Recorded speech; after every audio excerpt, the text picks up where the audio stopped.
Welcome back to Leadership Launchpad Project. I'm Rob Calvarowski, and as always, the yin to my yang, Susan Hobson's here. Susan, how are you? I am in such a good mood today. The sun is shining through my window finally. Did you know we've only had 30 hours of sunlight here in Toronto this winter? I just read an article on that fact.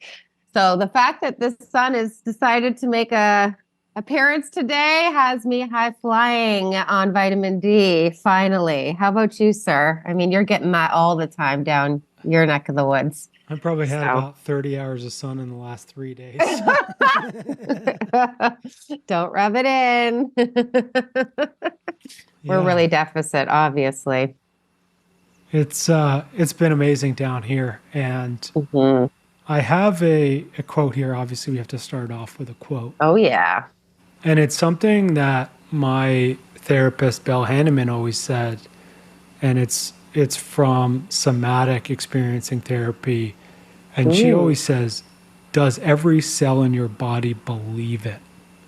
I love that. This is a few of my clients and even me going through a little bit of a transition here as I'll be going back to Edmonton next week. This is part of the integration phase. As we work on our mindset, we work on our business, we work on our relationships, we work on all these things, and then we take the step to the next level. And our body and our mind all have to catch up. Sometimes it's sort of like you're running ahead of your feet, right? And so that's the importance of the integration work, is really anchoring in and having every cell in your body believe it, believe who you are, believe your next level, so then you can truly step into it. Love that. We call that being congruent in NLP. And being congruent or in alignment, right, is like obviously where your power lives, right? Because when you're in congruence and every cell in your body is behind that belief, that's where the autopilot takes over, right? And that's where we start to find the momentum of those choices becoming harder not to make than to make. So I love this little inspiration around integration. What has you thinking about integration right now as you're preparing to head back to Edmonton? I'm curious. There's a lot of things that are happening simultaneously right now that are sort of showing me that the next level is coming and is here, and I need to step into that. And not to mention, a few of my clients are going through similar things. And so, of course, I wanted to bring that to the table for folks. And like, obviously next week, we're going to be in Edmonton to try to get some paperwork done. So then we can come down to Costa Rica for 2 years, basically. And so that's part of it. And yeah, it's going to be fun. Now, obviously, we have a special guest with us. Mike Harbour is here, the CEO of Harbour Resources, the host of the Lead Up podcast, and the author of Quit Losing Talent. Mike, what do you think of the quote? So you made me think of a lot of things. Integration is critical, right? I was thinking back in May of 2023, I hiked to the bottom of the Grand Canyon and then back to the top after 2 days of camping at the bottom. And I was thinking, I'm older than both of you, I believe. And as you get older, it's harder to integrate my feet moving with my mind. My mind still says I can, but my feet are slower and older. And I was just thinking, man, I knew I could get to the top of that Grand Canyon, but I didn't fully believe it every step of the way. I'm like, is this going to be my next step? Am I going to fall over on my face and not make it up and have to get helicoptered out of this place? So that was kind of the first thought that came to my mind, Rob. And everything we do requires a belief and a desire, right? I mean, if you go back to Napoleon Hill's writing, it all begins with desire, right? A burning desire to have what it is that we that we say we want to have, and not just, it'd be nice to have. I'd like to have that, but do we really have a deep, burning desire, an integrated belief, or that alignment? Is that what you said, Susan? Alignment in the NLP world. So I'm not a practitioner of NLP, but yeah, good stuff. Love the start. Huge mindset, and you know, I wrote this book called "Quit Losing Talent." It's all about leading people, but I do a lot of teaching about what's between the ears. Leadership begins with our thinking. If we want to lead people better, we got to think better about people, think better about ourselves as Love well to that. lead effectively. So, looking forward to the rest of the conversation. Mike, tell our folks a little bit about yourself, the mission that you're on, and what in the world called you to this mission that you're on. I gots to know. Yeah, well, if you can't tell by now from my accent, I'm from Canada. I'm just kidding. I'm in Arkansas, so Southern boy, and you were talking about 30 hours of sunlight, Susan, and I try to wake up with an attitude of gratitude, but we had 3 weeks recently where we didn't see the sun in Arkansas. It was just cold and miserable and rainy and snowy, and I got to a place where I'm like no longer grateful for the weather we were having, but you made me more grateful for the weather we had, because it You're wasn't 30 welcome, below, sir. and You're welcome. yeah, I mean, we've had some sun, and I'm a believer in what we put into our minds and our bodies is critical, and sun is a critical component of being able to think well, right? Right? So Not just me. yeah, you need to move south, Susan. Get more sun, That's right? We need the to. natural conclusion. I Yeah. definitely concur with that. I'm coming, guys. I'm coming. So my mission is really to help leaders be more effective. At the end of the day, it's delivering leadership and personal growth, excellence, and I grew up thinking I was a leader, but I really wasn't. And I've been on a growth journey for the last 30 years, just trying to be better as a person first and a leader second, and then just helping, in America. I'm sure it's this way in Canada as well, but in America, most people are put into leadership roles and they don't have a clue how to lead people. And so I'm just passionate about helping leaders be better, because one, they're not young kids anymore, but I've got a 23-year-old son, a 19-year-old daughter, and they're being led by someone, and so I want them to be led well. And unfortunately, most people aren't led well because their leaders were promoted and not developed into the leader they need to be. And so that's where my passion comes from, is just helping leaders grow and feel okay about not knowing it all. Because there was a point in my life where, when I was a leader, I thought I had to have all the answers, I had to know it all, and I didn't, but I acted like I did, and I just had to go on that growth journey. Still on it, 30 years later, I'm still on that growth journey, trying to figure it all out. But that's really where the passion comes from. The journey that never ends. What does leading well look like to you? I'm curious. You want your kids to be led well, and I'd love to just dig a little deeper into what that looks like.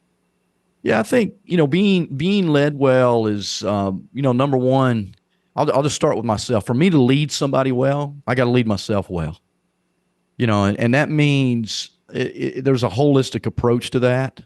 For me, it's not just about reading a book and regurgitating it. It's not about me just learning a new leadership skill and practicing that.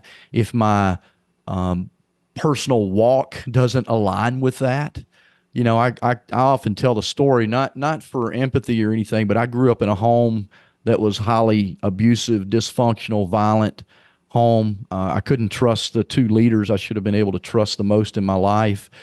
They didn't walk their talk. What they said and what they did were completely 180 from one another. And so I think to lead well, we have to figure out that alignment with who we want to be, who we say we are, and who we are. It's kind of that three-legged stool, and that requires a lot of inside work, Susan. I mean, we got to go inside before we can live outside. We've all heard, you can't pour from an empty cup. Well, if your cup is empty of leadership skill and knowledge and then know-how, you will not be able to lead well. And that's kind of where what that means to me. Mike, you had a lot more about the quote we started with than you gave yourself credit for. But tell us about that. Like, how do we get in alignment with ourselves, with the leader we think we are, and our skills, and how do we create that balance? Man, for me, Rob, it's. I think you have to do some self discovery, right? I mean, until we master self, we can't really be effective outside of ourselves. I'll just use fitness as an example, right? I'm early in my life when I was in the Army. So I spent 12 years in the military here in the U.S. and I worked out many times because I had to. You're go run, okay, go march, okay.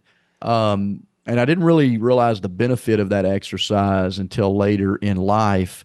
But I did take care of myself, but it was more from a selfish reason. I wanted to look good with my clothes off, right? I wanted to look good with my shirt off on the beach. It was more of a selfish reason than what it did internally to help me be a better person. I mean, I exercise now not because I really enjoy it, because I need it from a mental health standpoint, from a stamina standpoint, to be able to do what I do, and to be a good model to others, right? And so I think that has to align, and so we have to kind of go inside and really discover. So how do we align that up? We have to discover, like, who do we want to be, and how does what I'm doing now align with that, or where's the gap?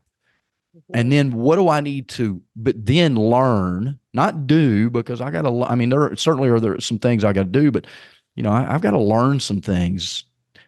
Primarily, I got to learn about my self-talk, my habits, the limiting beliefs, the barriers that are preventing me from being that person that I envision to be. And again, some leaders, when you talk to them about this, they think that's man, I don't need that. Just tell me how to communicate with somebody. Well, tell me how you communicate with yourself. No, how do I communicate with them? Well, what are you saying to yourself about that person? What's going on between your ears that I don't like Susan? And okay, well, let's start there. Why don't you like Susan? And how do you think that's going to impact your conversation to hold Susan accountable and to inspire her, or influence her to do something else? So again, we could go really deep on all of that, but I think for your question, how do we align that? I think I had a mentor one time tell me, every day you need to have an appointment with the mirror, right? So meaning we need to look in the mirror and what is it about me first that I need to develop, grow, change, work on? He also said if I were a chunk of marble, Michelangelo would still be chipping away, right? I mean, that's kind of what leadership is. Never arriving. I think Susan mentioned that, or never arriving, but just continuing to grow, even when you think you're there. That I think that's the worst thought we can have, is think we've arrived. And I used to think that. Now I'm just still trying to strive to get there, Rob. Aren't we all? Get where? I don't know, but we're going towards it. But totally, like, of course, this is what we focus on as well. And we teach folks about legacy, and they're having their own legacy and creating themselves as a legacy leader. And then it's basically that gap of where I am today, or who I am today, towards becoming that legacy self. And that's extremely vulnerable and courageous work, is to look at yourself and be like, I am not who I want to become. Yeah. However, it's also part of the journey, right? Is like, if I'm, trying to get somewhere, how do I start unless I know where I am? And so it takes courage to go on that journey. And the folks out there, it's like, that's the best part, is it also takes a lot of grace, for self, right? Because here I am 30 years on this journey. And when I say 30 years, I'm 53. I really started self growth and leadership development within myself when I was 23. And so I've been, and I have, you would think, okay, you've been studying leadership and personal growth and development for 30 years and you don't have it yet. No, I don't, man. I make mistakes every day. I say things to people the wrong way. Um, I'm still working on that, and so we really have to have this mindset of growth versus perfection, right? And I had to go through that for myself because I grew up in a home with a mother that, if you didn't make your bed correctly, it wasn't good enough, right? This idea of perfection, nothing's ever good enough, nothing's ever good enough, nothing's ever good enough. And so when you carry that into life or leadership or whatever, nothing's ever good enough, you have one of two choices: to dictate to everybody else that nothing's ever good enough, or begin to re-see it. Okay, how can I get a little bit better? Okay, grace within myself for myself today, so I can show grace to others as well. Not that we allow, especially in leadership, not that we allow people to continue to make the same mistakes, because there is a line we have to draw from accountability and things that we want to get done, but we have to learn that place of grace within ourselves so we can keep growing. If we don't have that, well, I'm not going to be able to do that. I'm not ever going to be good enough, so I might as well do nothing at all. And so what we then fall into is this fixed mindset. Carol Dweck writes about this in her book Mindset, right? And we fall into this mindset of being fixed. I can't get any better. I might as well just keep doing what I'm doing. And that was me for a long time. A lot of leaders are there. I work with leaders every day that are stuck right there. I feel like you must see a lot of the fixed mindsets in the talent space, no? Oh, yeah, all the time, every day. I mean, one of the things I'm really trying to break in corporations right now, Susan, is, I wrote this book, Quit Losing Talent, and we talk about one of the strategies is this attraction strategy. So I'm taking old concepts but writing about new ideas for them, and in one of those strategies, there, we've got 20 tactics in the book, and one of them is about writing new job ads. But most people, when they need to hire a new person, they just pull the job ad out of the drawer from 20 years ago and put that same thing out on the internet without even, well, this worked for us last time. Well, is it going to work this time? I mean, the reality is there's only 6 people for every 10 job openings in America right now. Are you going to be able to get the right one out of that 6? Or are you just going to get the warm body because you run an ad that got you a body the last time, right? And so, again, that's a mindset thing. The leaders don't want to do the preemptive work to attract better talent this time, or attract the right talent so they stay long term with us. I mean, I'm working with multiple organizations where their first 30, 60, 90-day turnover rates are just through the roof. And part of that is there's 2 reasons. One, they're not attracting the right people for their company. I mean, I don't believe there's any bad people, but there's right people for our positions, our company culture, those kind of things. So there aren't necessarily bad people out there, but we need to spend more time making sure when we write these job ads or we go through our interview process, we're attracting the right people to our culture. But then once we have them, I write about activation, which is one of the strategies in my book. Activation is my term for onboarding. I want to activate the potential of that new employee in that first 90 days. If I don't do that, I've lost them already. And then all I'm trying to do is hammer them with an iron fist. Well, you're not doing that right. You're not doing that right. You're not doing that right. That's a mindset thing for leaders today. And many of the leaders are in my generation. I'm a Gen Xer. That's the way they were led. Well, was it good? No, you hated it. So why continue to perpetuate that same cycle? So yeah, when it comes to talent management, Susan, yeah, there's a ton of fixed mindset I'm trying to chisel away for sure. So let's start with the attraction piece in terms of where we need our leaders' mindsets to evolve, right? And embrace Carol Dweck's growth mindset principles. When it comes to talent attraction, I feel like one of the things I see working with my leaders is they still think that it's all about pay, right? Just pay them enough money and you'll get the best talent on the block. And I feel like that's such an old school mindset, isn't it? Yes, but it's And easy. It's easy, right? And what it does, you're gonna force me to step on a lot of toes with this question. But what it does is it gives leaders excuses to not get better. Woo! We don't pay enough, therefore we can't hire them, or we don't pay enough, therefore we can't keep them. And they never want to have that appointment with the mirror that I mentioned earlier, saying, what is it about my leadership that is driving people away? You know, and we've been saying for years that people don't leave companies, they leave leaders, right? And so again, there could be, it may not be you, Susan, the direct leader, but it could be leadership above you that's got some challenges and they haven't done the work that we're talking about as well. But to really, still today, all the studies tell us money is a fourth or fifth driver for job change. I mean, it's still pretty far down the list. Now, again, fair pay is good, like, quality pay, but you don't have to pay the most to keep people. If you want to, pay the most, that's a short-lived, like you can give somebody a pay raise. And look, years ago, when I first started my business, I was a headhunter. So I recruited leaders for organizations, and I would have people I recruited sometimes take a counter offer. The company, they're going to match the pay, and it might be a $5,000 raise.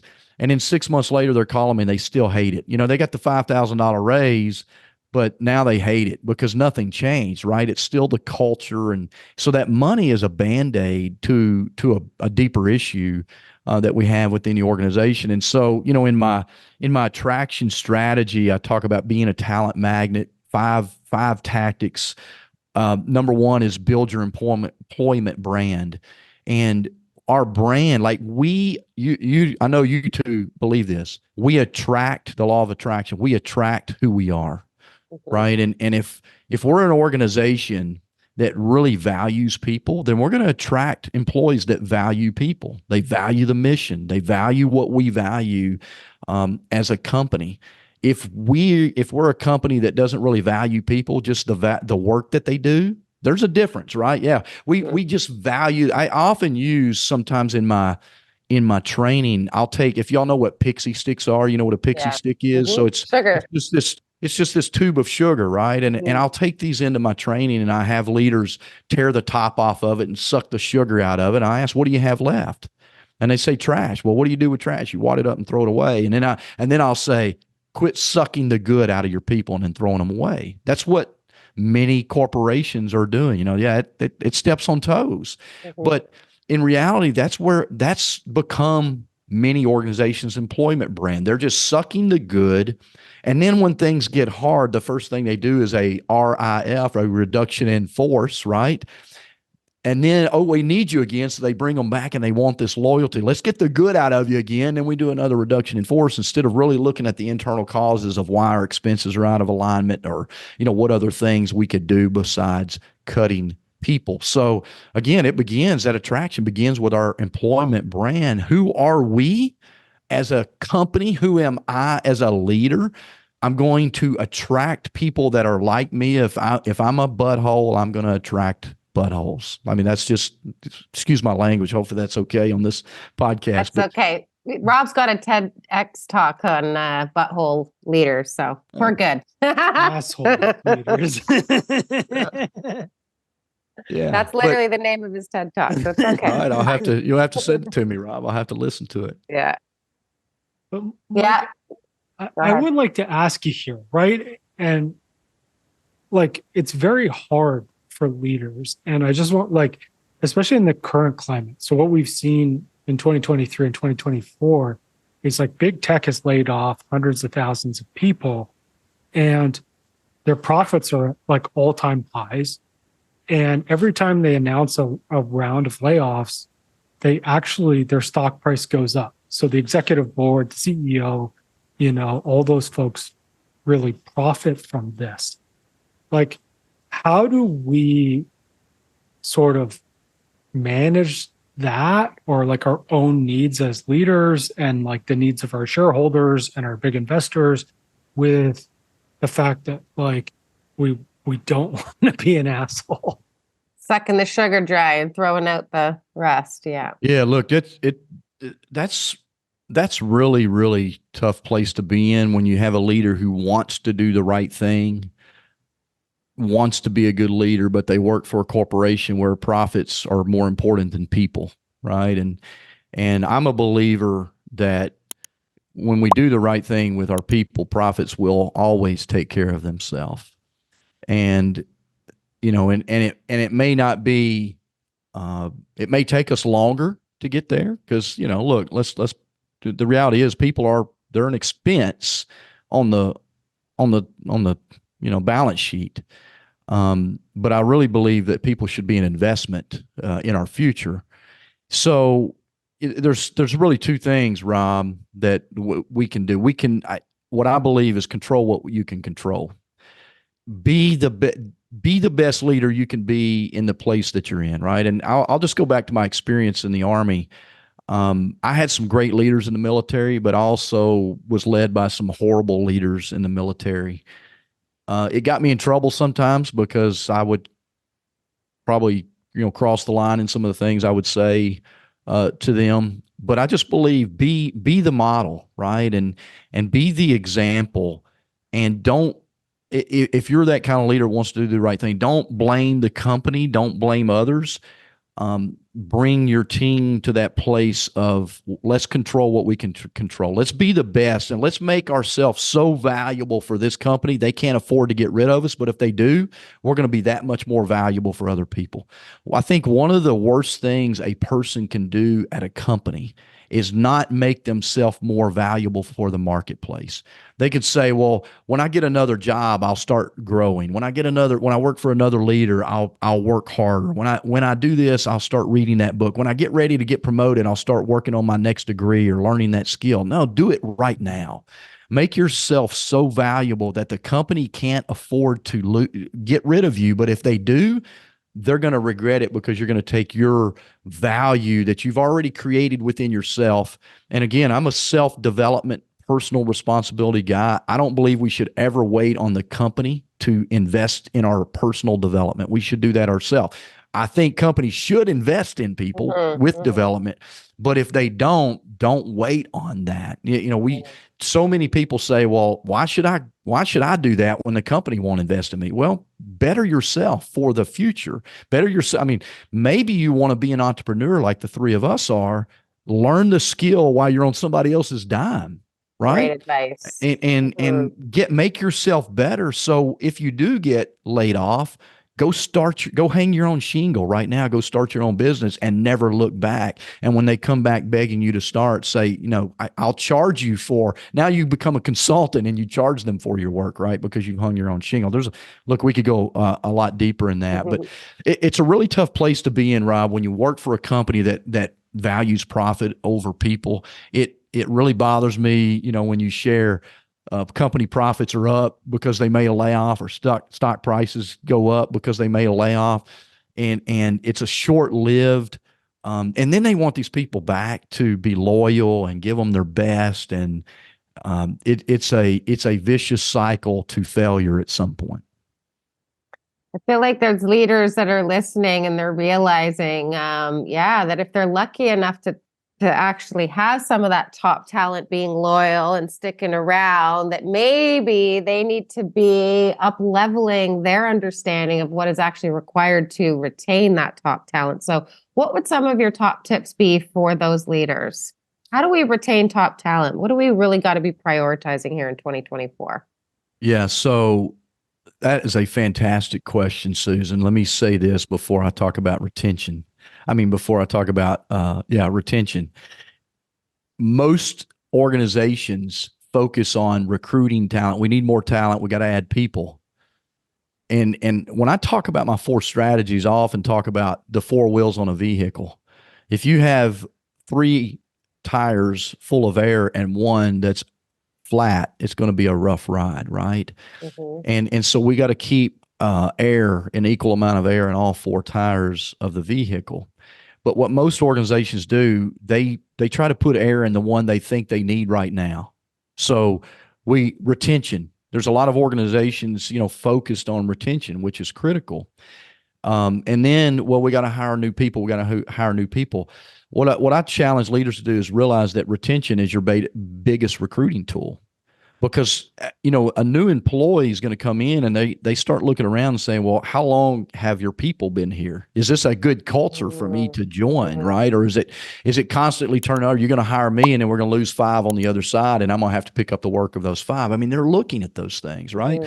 So retention leaders need to understand, first of all, that it's not a separate tactic or strategy. Retention is not a separate strategy. We have to do onboarding or activation well. We have to do recruiting well. We have to do release of employees when they leave us well, which is the one of the other strategies in my book. Now, you asked me about retention. What can people do? Number one, be a leader who cares about people, right? And the greatest thing we can do right now to retain people is to develop them as a person first and as a professional second, right? Maybe we're hiring employees, and especially today, the younger generation that's coming behind us, maybe they don't have great interpersonal skills. They don't have great communication skills because they grew up with technology in their hand. They communicate through texting and Facebook or Instagram or TikTok or whatever those things are. And instead of criticizing that as a leader, let's step into that with them, but then also develop some of those interpersonal skills, get them in team meetings, teach them how to give a presentation and in front, because those are work skills that we've got to develop, right? Most leaders just, that generation behind us, they don't even care. They don't know how to communicate. They do this, they do that. Well, quit griping about it and do something about it, right? That's what leadership is. And then, so from a retention standpoint, when we develop people to make them more valuable, they'll realize that this is the best place to work in the workforce or in the industry or in the community that we live in, because I'm working for a leader that values me and is adding value to me. So development of them both personally, some personal goals, maybe teach them how to balance a checkbook, or teach them how to have a hard conversation with their teenage kid. I mean, these are things that leaders need to get outside the box and just stay focused on. I need you to be a better employee. I need you to show up to work on time. Maybe ask why they're not coming to work on time. Maybe they're a single parent and they got a kid, or they're taking care of a sick parent or grandparent or whatever. Maybe you should find those things out. So getting to know our employees is very, very important. From a retention standpoint, I talk about ghost hires. Like there's this big wave of organizations making offers to employees and then they never show up. The candidate just doesn't show up. It's called ghost hires. And so I teach a couple practical things that leaders can do. If I make Rob an offer today, Rob's going to get a handwritten note from me in the mail today. Like it's going to show up at his house tomorrow or the next day. I'm dropping it in the mail today. I'm saying, hey, Rob, so glad you said yes to my team. Can't wait to have you join us. Here's my cell phone number. If you have any questions, call me. I look forward to seeing you in 2 weeks, 4 weeks, whatever the start date is. Make sure you don't hesitate to call me. It's just a personal touch, handwritten note. I'm adding value to that person. I'm showing that person I care immediately. But guess what I'm going to do next, Rob? I'm going to call you 1 week from now. Hey, Rob, how's it going? Have you connected with HR? Have you got, all the things you need to do with our HR department? Have they followed up with you? I'm going to take ownership of that as a leader. Quit blaming HR because they don't do their job. I'm going to own that as a leader because I want Rob to show up, right? I'm building relationship with Rob before he ever starts to work for me. Hey, Rob, I'm going to meet you on day one, the day you start. I'm going to meet you in the parking lot, or I'm going to meet you at this door, and I'm going to make sure you get to the right places for the orientation that you got to go through. Hey, Rob, what's your favorite restaurant that you'd like to eat lunch on day one? I'm going to buy you lunch day one. These are little retention things that cost us zero money, maybe 60 cents for a stamp or whatever a stamp costs today, or, a phone call, or, maybe a $15 lunch, that I'm building relationship with my new employee today. Okay. I'm talking about new employees. Now, how do we retain our current employees? We got to add value to them. We've got to develop them. We've got to have what I call there's 2 things that I teach in my book: a UDP, a universal development plan, where every new employee is skilled to mastery on everything that has to happen in the work, in that job, in that role. But then there's the IDP that we all have heard of. What does Rob want to learn versus Susan? That's an individual development plan. And I'm going to take I'm going to take part in that every month with Rob in our one-on-one coaching sessions. Rob, you said you wanted to get that master's degree. How's it going? Have you enrolled? What class are you struggling with? Anything I can help you with? Anything you want to talk through? Hey, Rob, you said you wanted to hike the Grand Canyon. Have you started hiking yet? What are you doing to get in shape? So I'm gonna lock arms with Rob and help him grow to become and achieve the potential. This is this activation retention piece. They got to have air in both of those tires. So I know it's a long answer.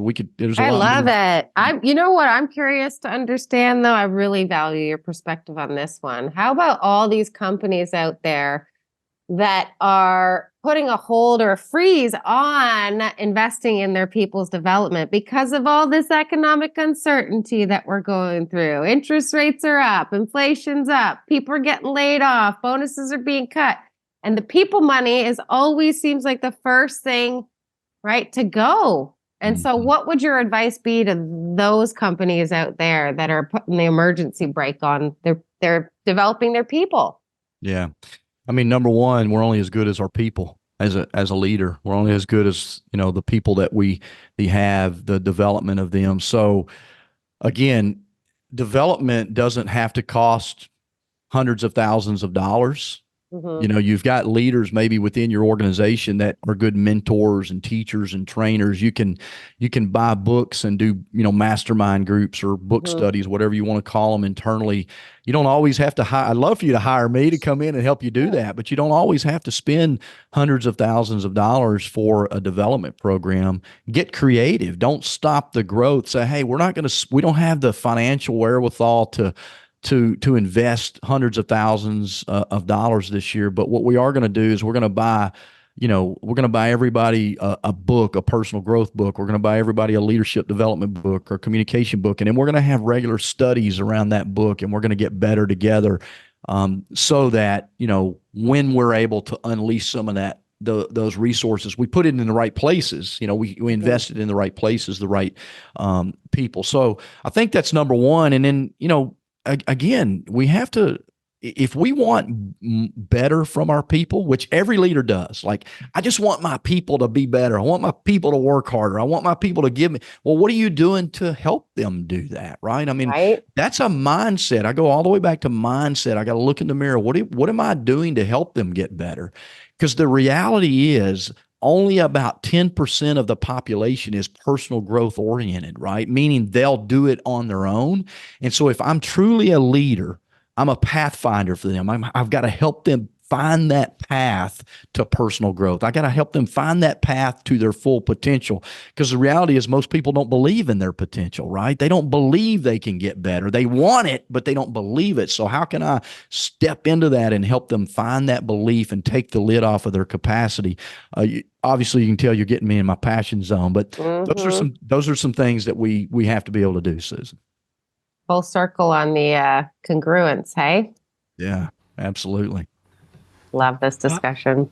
Yeah, I love it, Mike.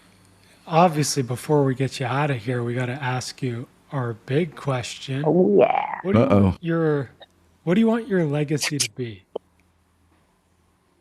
Man, that's deep. I've thought about it before, right? I mean, I think for me is, Mike was a developer of people. He believed in their potential. He inspired them to do better. He ignited a fire within them.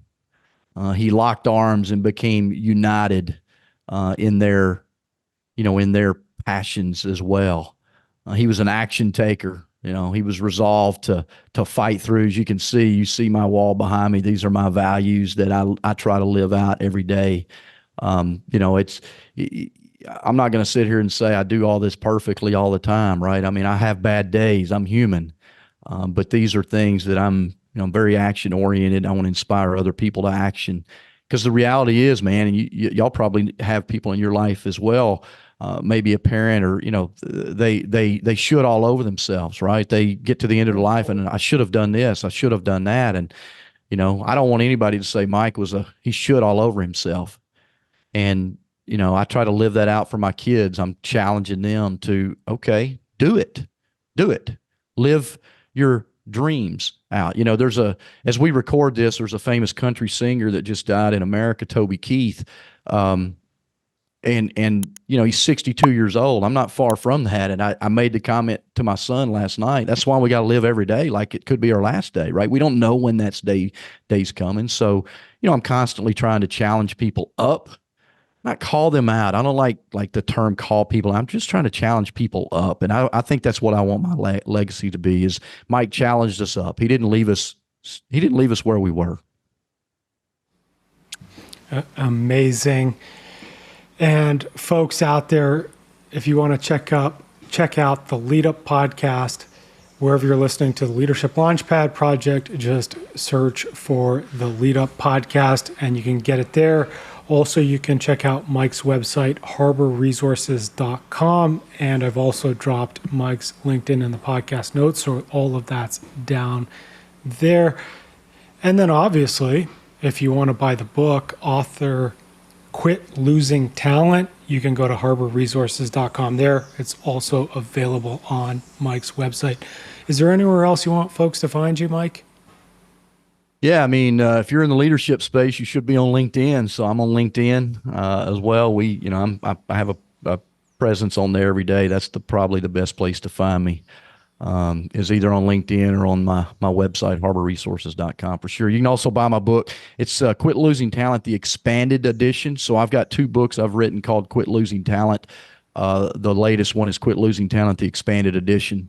And so that's the one people need to get for sure. Because that's when you're a writer, like we talked about this, I think at the beginning, I'm trying to get better, right? So the new book is the better book. Grab it.